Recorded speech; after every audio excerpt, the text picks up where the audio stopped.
Hello everyone, welcome back to our channel Gavya vlogs in Kannada. ಎಲ್ಲರೂ ಹೇಗಿದ್ದೀರಾ? ನಾನಂತೂ ತುಂಬ ಚೆನ್ನಾಗಿದ್ದೀನಿ. ಐ ಹೋಪ್ ನೀವೆಲ್ಲ ತುಂಬ ಚೆನ್ನಾಗಿದ್ದೀರಾ ಅಂತ ಅಂದ್ಕೊಂಡಿದ್ದೀನಿ.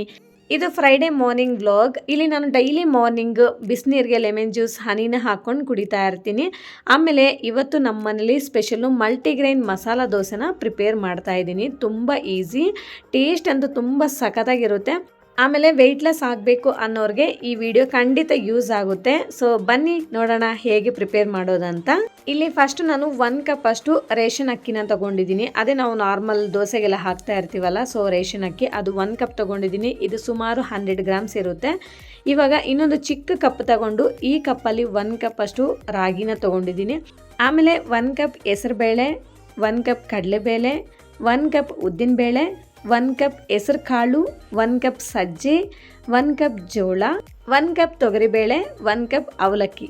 ಸೊ ಈಗ ನಾನು ಟೋಟಲಾಗಿ 9 ಇಂಗ್ರೀಡಿಯೆಂಟ್ಸ್ನ ಆ್ಯಡ್ ಮಾಡಿದ್ದೀನಿ. ಇಲ್ಲಿ ನಾನು 1 ಕಪ್ ಅಕ್ಕಿಗೆ ಈ ಟೋಟಲ್ 9 ಇಂಗ್ರೀಡಿಯೆಂಟ್ಸು ಸೇರಿ ನನಗೆ 2.5 ಕಪ್ ಅಷ್ಟು ಬಂದಿದೆ. ಈಗ ಅರ್ಥ ಆಯ್ತಾ ನಿಮಗೆ? ಸೊ ನಾನು ಈ ಕಪ್ಪಲ್ಲಿ 1 ಕಪ್ ಅಕ್ಕಿನ ತೊಗೊಂಡಿದ್ದೀನಿ. ಈ 9 ಥರ ಇಂಗ್ರೀಡಿಯೆಂಟ್ಸು ಸೇರಿ ಈ ಕಪ್ ಅಳತೆಯಲ್ಲಿ 2.5 ಕಪ್ ಅಷ್ಟು ಬಂದಿದೆ.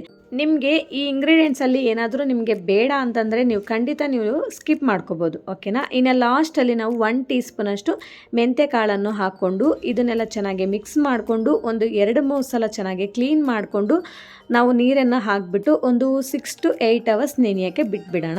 ನಾನು ಬೆಳಗ್ಗೆ ಒಂದು 10-10:30 ಹಾಕಿದ್ದೀನಿ. ಇನ್ನು ಸಾಯಂಕಾಲ ಒಂದು 8 ಗಂಟೆ ಹಾಗೆ ನಾನು ಗ್ರೈಂಡ್ ಮಾಡ್ಕೊತಾ ಇದ್ದೀನಿ. ಇಲ್ಲಿ ನಾನು ನಿಮಗೆ ಒಂದು ಸ್ಮಾಲ್ ಟಿಪ್ ಹೇಳ್ತೀನಿ. ಇವಾಗ ನಮಗೆ ಸಮ್ಮರ್ ಸ್ಟಾರ್ಟ್ ಆಗಿಬಿಟ್ಟಿದೆ. ಅದರಲ್ಲಿ ನಾವು ಇಷ್ಟೆಲ್ಲ ಇಂಗ್ರೀಡಿಯೆಂಟ್ಸ್ನ ಹಾಕ್ಕೊಂಡು ನಾವು ದೋಸೆನ ಮಾಡ್ಕೊತಾ ಇದ್ದೀವಿ. ಅದರಿಂದ ನಮಗೆ ಹಿಟ್ಟು ಬೇಗನೆ ಉಳಿ ಬಂದುಬಿಡುತ್ತೆ. ಅದಕ್ಕೋಸ್ಕರ ನಾನಿಲ್ಲಿ ಐಸ್ ಕ್ಯೂಬ್ಸು ಇಲ್ಲ ಐಸ್ ವಾಟರ್ನ ಯೂಸ್ ಮಾಡಿಕೊಂಡು ನಾವು ಗ್ರೈಂಡ್ ಮಾಡೋದ್ರಿಂದ ನಮಗೆ ಹಿಟ್ಟು ಅನ್ನೋದು ಬೇಗ ಉಳಿ ಬರಲ್ಲ. ಇವಾಗ ಇದನ್ನೆಲ್ಲ ಎಷ್ಟು ಫೈನ್ ಆದರೆ ಅಷ್ಟು ಫೈನಾಗಿ ನಾವು ಗ್ರೈಂಡ್ ಮಾಡಿಕೊಂಡು ಈ ಥರ ಪ್ಲಾಸ್ಟಿಕ್ ಇದರಲ್ಲಿ ಹಾಕ್ಕೊಂಡಿದ್ದೀನಿ. ಇವಾಗ ನಾವು ಕ್ಲೋಸ್ ಮಾಡಿಬಿಟ್ಟು ನೈಟ್ ಎಲ್ಲ ಪರ್ಮೆಂಟ್ ಆಗೋಕ್ಕೆ ಬಿಟ್ಬಿಡೋಣ. ನಾನು ಬೆಳಗ್ಗೆನೇ ನೋಡ್ತಾ ಇದ್ದೀನಿ. ನೋಡಿ ಹಿಟ್ಟು ಅನ್ನೋದು ಎಷ್ಟು ಚೆನ್ನಾಗಿ ಹುಕ್ಕಿ ಬಂದಿದೆ ಅಲ್ವಾ? ಈ ಥರ ಬಂದರೆ ನಮಗೆ ದೋಸೆ ಟೇಸ್ಟ್ ಆಗಲಿ ಟೆಕ್ಸ್ಚರ್ ಆಗಲಿ ತುಂಬ ಚೆನ್ನಾಗಿರುತ್ತೆ. ಇವಾಗ ಇದನ್ನು ಒಂದು ಸಲ ಚೆನ್ನಾಗಿ ಮಿಕ್ಸ್ ಮಾಡಿಕೊಂಡು, ಇದು ಕ್ವಾಂಟಿಟಿ ನನಗೆ ಸ್ವಲ್ಪ ಜಾಸ್ತಿ ಆಗುತ್ತೆ, ಅದರಿಂದ ನಾನು ಸ್ವಲ್ಪ ಹಿಟ್ಟನ್ನು ತೆಗೆದು ಫ್ರಿಜ್ಜಲ್ಲಿ ಇಟ್ಕೊತೀನಿ. ನಾವು ನೆಕ್ಸ್ಟ್ ಡೇ ಆದ್ರೂ ಏನಾದರೂ ಪಡ್ಡು ಇಲ್ಲ ದೋಸೆನ ಮಾಡ್ಕೊಂಡು ತಿನ್ಬೋದು. ದೋಸೆ ಹಿಟ್ಟು ಇಲ್ಲ ನನಗೆ ಸ್ವಲ್ಪ ಗಟ್ಟಿದೆ ಅಂತ ಅನಿಸ್ತಿದೆ. ಅದಕ್ಕೆ ಒಂದು ಚಿಕ್ಕ ಗ್ಲಾಸಲ್ಲಿ 1 ಗ್ಲಾಸಷ್ಟು ನೀರನ್ನು ಹಾಕ್ಕೊತಾ ಇದ್ದೀನಿ. ಆಮೇಲೆ ಸ್ವಲ್ಪ ಉಪ್ಪನ್ನು ಹಾಕ್ಕೊಂಡು ಚೆನ್ನಾಗೇ ಮಿಕ್ಸ್ ಮಾಡಿ ಸೈಡ್ಗೆ ಎತ್ತಿಡ್ತಾ ಇದ್ದೀನಿ. ನಮಗೆ ದೋಸೆ ಬ್ಯಾಟರ್ ರೆಡಿ ಆಯಿತು. ಇವಾಗ ಇದಕ್ಕೆ ನಾನು ಆಲೂಗಡ್ಡೆ ಪಲ್ಯನ ಪ್ರಿಪೇರ್ ಮಾಡ್ತಾ ಇದ್ದೀನಿ. ಇಲ್ಲಿ ಒಂದು 5-6 ಆಲೂಗಡ್ಡೆನ ಕ್ಲೀನ್ ಮಾಡಿಕೊಂಡು ಚಿಕ್ಕದಾಗೆ ಕಟ್ ಮಾಡಿಕೊಂಡು ಪ್ರೆಷರ್ ಕುಕ್ಕರೆಲ್ಲ ಹಾಕಿದ್ದೀನಿ. ಸ್ವಲ್ಪ ಉಪ್ಪನ್ನು ಹಾಕ್ಕೊಂಡು 1-2 ವಿಸಲ್ ಕೂಗಿಸ್ಕೊಳ್ಳೋಣ. ಇವಾಗ ದೋಸೆ ಮೇಲೆ ಅಪ್ಲೈ ಮಾಡೋಕ್ಕೆ ಕೆಂಪು ಚಟ್ನಿನ ಪ್ರಿಪೇರ್ ಮಾಡ್ಕೊಳ್ಳೋಣ. ಸ್ಟವ್ ಮೇಲೆ ಕಡಾಯಿ ಇಟ್ಕೊಂಡು 1 ಟೇಬಲ್ ಸ್ಪೂನ್ ಆಯಿಲ್ ಹಾಕಿದ್ದೀನಿ. ಆಯಿಲ್ ಬಿಸಿ ಆದಮೇಲೆ 1 ಟೀ ಸ್ಪೂನ್ ಉದ್ದಿನಬೇಳೆ, 1 ಟೀ ಸ್ಪೂನ್ ಕಡಲೆಬೇಳೆ, ಒಂದು ಅರ್ಧ ಟೀ ಸ್ಪೂನ್ ಜೀರಿಗೆನ ಹಾಕ್ಕೊಂಡು ಚೆನ್ನಾಗಿ ಫ್ರೈ ಮಾಡ್ಕೊಳ್ಳೋಣ. ಆಮೇಲೆ ಒಂದು 3 ಮೀಡಿಯಮ್ ಸೈಜಷ್ಟು ಆನಿಯನ್ಸ್ನ ತಗೊಂಡು ಈ ಥರ ಉದ್ದುದಕ್ಕೆ ಕಟ್ ಮಾಡ್ಕೊಂಡು ಹಾಕ್ಕೊತಾ ಇದ್ದೀನಿ. ಒಂದು 4-5 ಬೆಳ್ಳುಳ್ಳಿ ಹಾಕ್ಕೊಂಡು ಚೆನ್ನಾಗಿ ಫ್ರೈ ಮಾಡ್ಕೊಳ್ಳೋಣ. ಆಮೇಲೆ ಸ್ವಲ್ಪ ಕರಿಬೇವನ್ನ ಹಾಕ್ಕೊಂಡು ಫ್ರೈ ಮಾಡ್ಕೊಳ್ಳಿ. ಕರಿಬೇವು ಫ್ಲೇವರ್ ತುಂಬ ಚೆನ್ನಾಗಿರುತ್ತೆ. ನಿಮ್ಗೆ ಇಷ್ಟ ಇಲ್ಲ ಅಂದರೆ ನೀವು ಸ್ಕಿಪ್ ಮಾಡ್ಕೋಬೋದು. ಆಮೇಲೆ ಇಲ್ಲಿ ನಾನು ಒಂದು 8-10 ಗುಂಟೂರು ಮಿರ್ಚಿನ ಹಾಕ್ಕೊಂಡಿದ್ದೀನಿ. ಇದು ಅಷ್ಟೊಂದು ಖಾರ ಇರಲ್ಲ, ಅದರಿಂದ ನಾನು ಸ್ವಲ್ಪ ಜಾಸ್ತಿನೇ ಹಾಕ್ಕೊಂಡಿದ್ದೀನಿ. ಇವಾಗ ಸಿಮ್ಮಲ್ಲಿ ಇಟ್ಕೊಂಡು ಚೆನ್ನಾಗಿ ಫ್ರೈ ಮಾಡ್ಕೊಳ್ಳಿ. ಆಮೇಲೆ ಇದೆಲ್ಲ ಒಂದು ಸ್ವಲ್ಪ ಫ್ರೈ ಆದಮೇಲೆ ಇನ್ನು ಸ್ಟವ್ ಆಫ್ ಮಾಡಿಕೊಂಡು ಇದನ್ನೆಲ್ಲ ಪೂರ್ತಿ ತಣ್ಣಗಾಗೋಕ್ಕೆ ಬಿಟ್ಬಿಡೋಣ. ಇದೆಲ್ಲ ತಣ್ಣಗಾದ್ಮೇಲೆ ಮಿಕ್ಸಿ ಜಾರ್ಗೆ ಹಾಕ್ಕೊಂಡಿದ್ದೀನಿ. ಆಮೇಲೆ ಇದಕ್ಕೆ ಸ್ವಲ್ಪ ಹುಣಸೆಹಣ್ಣ ಹಾಕ್ಕೊತಾ ಇದ್ದೀನಿ. ರುಚಿಗೆ ತಕ್ಕಷ್ಟು ಉಪ್ಪನ್ನು ಹಾಕ್ಕೊಳ್ಳಿ. ಆಮೇಲೆ ಸ್ವಲ್ಪ ಬೆಲ್ಲ ಹಾಕ್ಕೊಳ್ಳಿ, ತುಂಬ ಚೆನ್ನಾಗಿರುತ್ತೆ ಫ್ಲೇವರು. ನಿಮ್ಗೆ ಇಷ್ಟ ಇಲ್ಲ ಅಂದರೆ ನೀವು ಸ್ಕಿಪ್ ಮಾಡ್ಕೋಬೋದು. ಈಗ ಫೈನಾಗೆ ಗ್ರೈಂಡ್ ಮಾಡಿಕೊಂಡು ಸೈಡಿಗೆ ಇಟ್ಕೊಳ್ಳಿ. ಆಮೇಲೆ ಇಲ್ಲಿ ನಾನು ಶೇಂಗಾ ಚಟ್ನಿನ ಪ್ರಿಪೇರ್ ಮಾಡ್ತಾ ಇದ್ದೀನಿ. ಹುರಿದಿರೋ ಕಡಲೆ ಬೀಜ ಮತ್ತು ಹಸಿಮೆಣಸಿನ್ಕಾಯಿ, ಹಸೆ ಕೊಬ್ಬರಿ, ಸ್ವಲ್ಪ ಜೀರಿಗೆ, ಸ್ವಲ್ಪ ಹುಣಸೆಹಣ್ಣು, ಸ್ವಲ್ಪ ಉಪ್ಪು, ಸ್ವಲ್ಪ ಬೆಲ್ಲ, ಆಮೇಲೆ ಸ್ವಲ್ಪ ಕೊತ್ತಂಬರಿನ ಹಾಕ್ಕೊಂಡು ಫೈನಾಗಿ ಗ್ರೈಂಡ್ ಮಾಡಿಕೊಂಡ್ರೆ ನಮಗೆ ಶೇಂಗಾ ಚಟ್ನಿ ರೆಡಿ ಆಯಿತು. ಇವಾಗ ಕೆಂಪು ಚಟ್ನಿಗೆ ಒಗ್ಗರಣೆ ಹಾಕ್ಕೊತಾ ಇದ್ದೀನಿ. ಸ್ಟವ್ ಮೇಲೆ ಕಡಾಯಿ ಇಟ್ಕೊಂಡು 1 ಟೇಬಲ್ ಸ್ಪೂನ್ ಆಯಿಲ್ ಹಾಕಿದ್ದೀನಿ. ಆಯಿಲ್ ಬಿಸಿ ಆದಮೇಲೆ ಒಂದು ಸ್ವಲ್ಪ ಸಾಸಿವೆ, ಸ್ವಲ್ಪ ಜೀರಿಗೆನ ಹಾಕ್ಕೊಂಡಿದ್ದೀನಿ. ಸ್ವಲ್ಪ ಕರಿಬೇವನ್ನ ಹಾಕ್ಕೊಂಡು ಫ್ರೈ ಆದಮೇಲೆ ಇಲ್ಲಿ ನಾವು ಗ್ರೈಂಡ್ ಮಾಡಿಟ್ಟಿರೋ ಈ ಕೆಂಪು ಚಟ್ನಿ ಎಲ್ಲನೂ ಇದರಲ್ಲಿ ಹಾಕ್ಕೊಂಡು ಚೆನ್ನಾಗಿ ಮಿಕ್ಸ್ ಮಾಡ್ಕೋಬೇಕು. ಇವಾಗ ಮಿಕ್ಸಿ ಜಾರಲ್ಲಿ ಸ್ವಲ್ಪ ನೀರನ್ನು ಹಾಕ್ಕೊಂಡು ಎಲ್ಲ ನೀಟಾಗಿ ಹಾಕ್ಕೋಬೇಕು. ಇವಾಗ ಇನ್ನೊಂದು ಸಲ ಚೆನ್ನಾಗಿ ಮಿಕ್ಸ್ ಮಾಡಿಕೊಂಡು ಫ್ಲೇಮ್ನ ಸಿಮ್ಮಲ್ಲಿ ಇಟ್ಕೊಂಡು 2 to 3 ಮಿನಿಟ್ಸ್ ಚೆನ್ನಾಗಿ ಫ್ರೈ ಮಾಡ್ಕೋಬೇಕು. ಅಂದರೆ ನಮಗೆ ಇದು ಸೈಡಲ್ಲಿ ಎಣ್ಣೆ ಬಿಟ್ಕೋಬೇಕು. ಆವಾಗಲೇ ನಮಗೆ ಇದು ಟೇಸ್ಟ್ ಅನ್ನೋದು ತುಂಬ ಚೆನ್ನಾಗಿರುತ್ತೆ. ಆಮೇಲೆ ಇವಾಗ ನಾವು ಆಲೂಗಡ್ಡೆ ಫ್ರೈನ ಮಾಡ್ಕೊಳ್ಳೋಣ. ಸ್ಟವ್ ಮೇಲೆ ಕಡಾಯಿ ಇಟ್ಕೊಂಡು 1 ಟೇಬಲ್ ಸ್ಪೂನ್ ಆಯಿಲ್ ಹಾಕಿದ್ದೀನಿ. ಆಯಿಲ್ ಬಿಸಿ ಆದಮೇಲೆ ಸ್ವಲ್ಪ ಸಾಸಿವೆ, ಸ್ವಲ್ಪ ಜೀರಿಗೆನ ಹಾಕ್ಕೊಂಡು ಚೆನ್ನಾಗಿ ಫ್ರೈ ಮಾಡ್ಕೊಳ್ಳಿ. ಆಮೇಲೆ ಒಂದು 2 ಮೀಡಿಯಮ್ ಸೈಜಷ್ಟು ಆನಿಯನ್ಸ್ನ ತೊಗೊಂಡು ಉದ್ದುದಕ್ಕೆ ಕಟ್ ಮಾಡ್ಕೊಂಡು ಹಾಕ್ಕೋಬೇಕು. ಆಮೇಲೆ ಸ್ವಲ್ಪ ಕರಿಬೇವು, 1-2 ಒಣಮೆಣ್ಸಿನ್ಕಾಯಿನ ಹಾಕ್ಕೊಂಡಿದ್ದೀನಿ. ಇಲ್ಲಿ ಸ್ವಲ್ಪ ಚಿಲ್ಲಿ ಪೇಸ್ಟ್ನ ಹಾಕ್ಕೊತಾ ಇದ್ದೀನಿ. ಈ ಚಿಲ್ಲಿ ಪೇಸ್ಟ್ ಬಂದು 4 ಹಸಿಮೆಣ್ಸಿನ್ಕಾಯಿ, 4 ಬೆಳ್ಳುಳ್ಳಿ, ಸ್ವಲ್ಪ ಜೀರಿಗೆ, ಒಂದು ಚಿಟಿಕೆ ಅಷ್ಟು ಉಪ್ಪು ಹಾಕ್ಕೊಂಡು ಪೇಸ್ಟ್ ಮಾಡ್ಕೊಂಡಿರೋ ಚಿಲ್ಲಿ ಪೇಸ್ಟ್ ಇದು. ಆಮೇಲೆ ರುಚಿಗೆ ತಕ್ಕಷ್ಟು ಉಪ್ಪನ್ನು ಹಾಕ್ಕೊಂಡು ಚೆನ್ನಾಗಿ ಫ್ರೈ ಮಾಡ್ಕೋಬೇಕು. ಇದೆಲ್ಲ ಫ್ರೈ ಆದಮೇಲೆ ಇಲ್ಲಿ ನಾನು 1/4 ಟೀ ಸ್ಪೂನಷ್ಟು ಅರಿಶಿನ ಹಾಕ್ಕೊಂಡು ಫ್ರೈ ಮಾಡ್ಕೊತಾ ಇದ್ದೀನಿ. ಇನ್ನು ಲಾಸ್ಟಲ್ಲಿ ನಾವು ಬೇಯಿಸಿಟ್ಟಿರೋ ಆಲೂಗಡ್ಡೆನ ತಗೊಂಡು ಮೇಲ್ಗಡೆ ಸಿಪ್ಪೆ ಎಲ್ಲ ತೆಗೆದು ಚೆನ್ನಾಗಿ ಮ್ಯಾಶ್ ಮಾಡಿಕೊಂಡು ಇದರಲ್ಲಿ ಹಾಕ್ಕೋಬೇಕು. ಆಮೇಲೆ ಚೆನ್ನಾಗಿ ಮಿಕ್ಸ್ ಮಾಡಿಕೊಂಡು ಫ್ಲೇಮ್ನ ಸಿಮ್ಮಲ್ಲಿ ಇಟ್ಕೊಂಡು 2 ಮಿನಿಟ್ಸ್ ಫ್ರೈ ಮಾಡ್ಕೋಬೇಕು.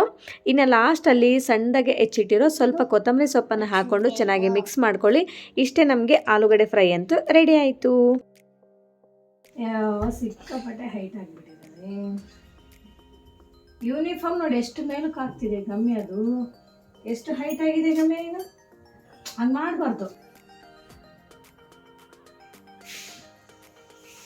ಸೂಪರ್ ಆಗಿದ್ದಾಳೆ. ಏನು ಮಾಡ್ತಿದ್ದೆ ಗವ್ಯ? ಏನು ಮಾಡ್ತಿದ್ದೀರಾ ಇಬ್ರು?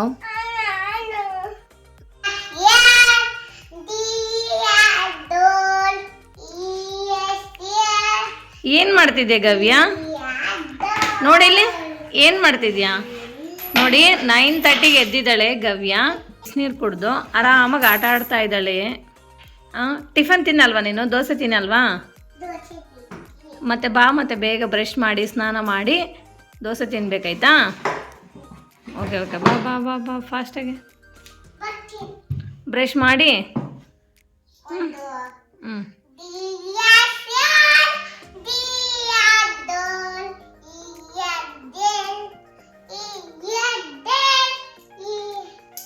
ಇವಾಗ ಸ್ಟವ್ ಮೇಲೆ ಪ್ಯಾನ್ ಇಟ್ಕೊಂಡಿದ್ದೀನಿ. ಪ್ಯಾನ್ ಬಿಸಿ ಆದಮೇಲೆ ಇಲ್ಲಿ ಸ್ವಲ್ಪ ಆಯಿಲ್ ಹಾಕ್ಕೊಂಡು ಆನಿಯನಲ್ಲಿ ಚೆನ್ನಾಗಿ ರಬ್ ಮಾಡ್ತಾ ಇದ್ದೀನಿ. ಈ ಥರ ಮಾಡೋದ್ರಿಂದ ನಮಗೆ ದೋಸೆ ತುಂಬ ಕ್ರಿಸ್ಪಿಯಾಗಿ ತುಂಬ ಚೆನ್ನಾಗಿ ಬರುತ್ತೆ. ಇವಾಗ ಸ್ವಲ್ಪ ನೀರನ್ನು ಸ್ಪ್ರಿಂಕಲ್ ಮಾಡಿಕೊಂಡು 1-2 ಚೌಟಷ್ಟು ಹಿಟ್ಟನ್ನು ಹಾಕ್ಕೊಂಡು ಎಷ್ಟು ತೆಳ್ಳಗೆ ಬೇಕೋ ಅಷ್ಟು ತೆಳ್ಳಗೆ ನಾವು ದೋಸೆನ ಸ್ಪ್ರೆಡ್ ಮಾಡ್ಕೋಬೇಕು. ರಿಯಲಿ ತುಂಬ ತೆಳ್ಳಗೆ ಬರುತ್ತೆ ಈ ದೋಸೆ, ನಿಮಗೆ ಆ ಡೌಟೇ ಪಡಬೇಡಿ. ಓಕೆನಾ? ಟೇಸ್ಟ್ ಆಗಲಿ ಟೆಕ್ಸ್ಚರ್ ಆಗಲಿ ತುಂಬ ಚೆನ್ನಾಗಿ ಬರುತ್ತೆ. ಇಲ್ಲಿ ನಾನು ಬಟರ್ನ ಆ್ಯಡ್ ಮಾಡ್ಕೊತಾ ಇದ್ದೀನಿ. ನಿಮಗೆ ಬಟರ್, ಗೀ, ಆಯಿಲ್ ಏನು ಇಷ್ಟ ಆದರೆ ಅದನ್ನು ಹಾಕ್ಕೊಳ್ಳಿ. ಇವಾಗ ನಾವು ಪ್ರಿಪೇರ್ ಮಾಡಿರೋ ಕೆಂಪು ಚಟ್ನಿನ ಸ್ವಲ್ಪ ಹಾಕ್ಕೊಂಡು ಫುಲ್ ದೋಸೆ ಫುಲ್ಲು ನಾವು ಚೆನ್ನಾಗಿ ಸ್ಪ್ರೆಡ್ ಮಾಡ್ಕೋಬೇಕು. ನಿಮಗೆ ಲೈಟಾಗಿ ಬೇಕಾ, ಜಾಸ್ತಿ ಬೇಕಾ, ಯಾವ ಥರ ಬೇಕೋ ಆ ಥರ ಆ್ಯಡ್ ಮಾಡ್ಕೊಳ್ಳಿ. ಫ್ಲೇಮ್ನ ಮೀಡಿಯಮ್ಮಲ್ಲಿ ಇಟ್ಕೊಂಡು ನಾವು ಈ ದೋಸೆನ ಚೆನ್ನಾಗಿ ರೋಸ್ಟ್ ಮಾಡ್ಕೋಬೇಕು. ಐ ಫ್ಲೇಮಲ್ಲಿ ಇಟ್ಕೊಂಡು ರೋಸ್ಟ್ ಮಾಡಿಕೊಂಡ್ರೆ ದೋಸೆ ಅನ್ನೋದು ಸೀದೋಗ್ಬಿಡುತ್ತೆ. ಓಕೆನಾ? ಇನ್ನು ನಾನು ಆಲೂಗಡ್ಡೆ ಪಲ್ಯನ ಸೆಂಟ್ರಲ್ಲಿ ಹಾಕ್ಬಿಟ್ಟು ಈ ಥರ ಫೋಲ್ಡ್ ಮಾಡಿಬಿಟ್ಟು ಕೊಡ್ತಾ ಇದ್ದೀನಿ. ಇಷ್ಟೇ ನಮಗೆ ಮಲ್ಟಿಗ್ರೇನ್ ಮಸಾಲೆ ದೋಸೆ ಅಂತೂ ರೆಡಿ ಆಯಿತು. ಟೇಸ್ಟ್ ಆಗಲಿ ಟೆಕ್ಸ್ಚರ್ ಆಗಲಿ ನೋಡಿ ತುಂಬ ಚೆನ್ನಾಗಿದೆ. ಈ ಮಲ್ಟಿಗ್ರೇನ್ ಬ್ಯಾಟರಲ್ಲಿ ನಾವು plain dosa, onion dosa, egg dosa, masala dosa ಎಲ್ಲ ಥರನೂ ಮಾಡ್ಕೋಬೋದು. ಹಾಗೆ ಪಡ್ಡು ಕೂಡ ಮಾಡ್ಕೋಬೋದು. ನಮಗೆ ತುಂಬ ಹೆಲ್ತ್ ಬೆನಿಫಿಟ್ಸ್ ಇದೆ. ಹಾಗೆ ವೆಯ್ಟ್ ಲಾಸ್ ಮಾಡಬೇಕು ಅನ್ನೋರಿಗೆ ಇದು ಖಂಡಿತ ತುಂಬ ಯೂಸ್ ಆಗುತ್ತೆ. ಯಾಕಂದರೆ 2 ದೋಸೆ ತಿಂದರೆ ನಮಗೆ ಟಮ್ಮಿ ಫುಲ್ ಆಗಿಬಿಡುತ್ತೆ. ಓಕೆನಾ? ಸೊ ನೀವು ಕೂಡ ಒಮ್ಮೆ ಟ್ರೈ ಮಾಡಿ, ಖಂಡಿತ ನಿಮಗೂ ಕೂಡ ಇಷ್ಟ ಆಗುತ್ತೆ. ಹಾಯ್ ಗವ್ಯ, ಏನು ತಿಂದಿದ್ಯಾ? ಪಲ್ಯ ಬೇಡವಾ ನಿನಗೆ?